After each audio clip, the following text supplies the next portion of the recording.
fija. Bueno, tenemos un programa que yo creo... 32, la estadounidense Amelia Earhart. Y desean que sea una... administrativa de firmas de ese año. De una prisión, de una central nuclear, etcétera, etcétera.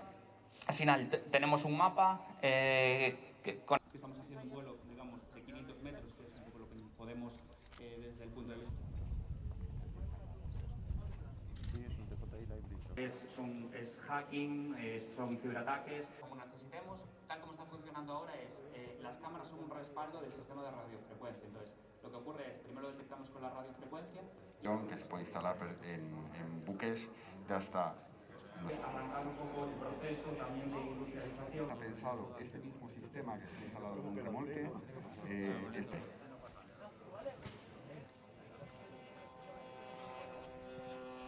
Ahí vamos. Por ahí lo podéis ver por la derecha, el avión saliendo. Bueno, ahora cambiaremos la... Las cámaras apuntan hacia ahí, empiezan a buscarlo y una vez que... por supuesto, a ojo humano, pero además con la capacidad... Que la rampa de lanzamiento, bueno, requiere una rampa de lanzamiento y luego para la recuperación, pues, de red. ¿Os habéis planteado...? ¿De dónde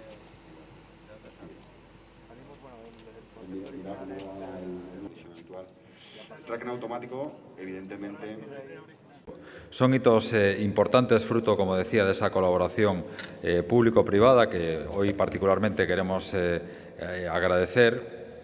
Y, como decía, en estos 5 años el Polo Aeroespacial de Galicia ha ido dando pasos importantes, consolidando un parque industrial y tecnológico con capacidad para atraer nuevas empresas, como ya han desarrollado tanto Indra como Babcock en el parque industrial que es contiguo a este hangar y a estas instalaciones del CIAR, y unas instalaciones que disponen de una torre de control con la tecnología más avanzada de España, que ha sido el INTA precisamente el que a través de un programa de compra pública innovadora también ha impulsado esta infraestructura, con un laboratorio de investigación de contingencias en vuelo, que en este caso promueve Boeing, y vamos a trabajar, y esperemos que en breve lo podamos concretar, un entorno de simulación gracias a la colaboración del CEDETI, que es otro de los programas importantes en el que estamos trabajando y que queremos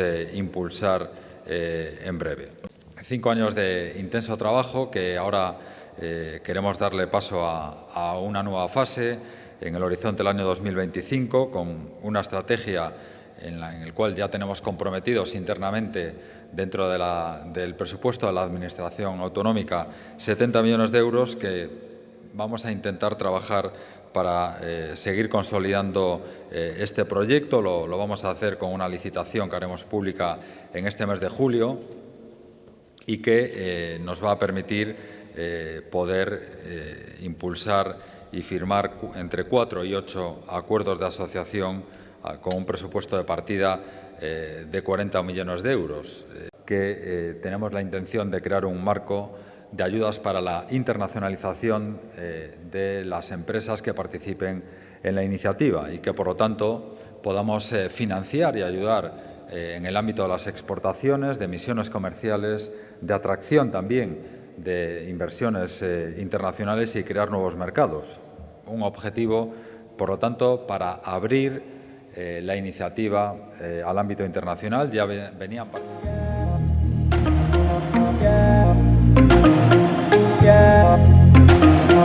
Yeah.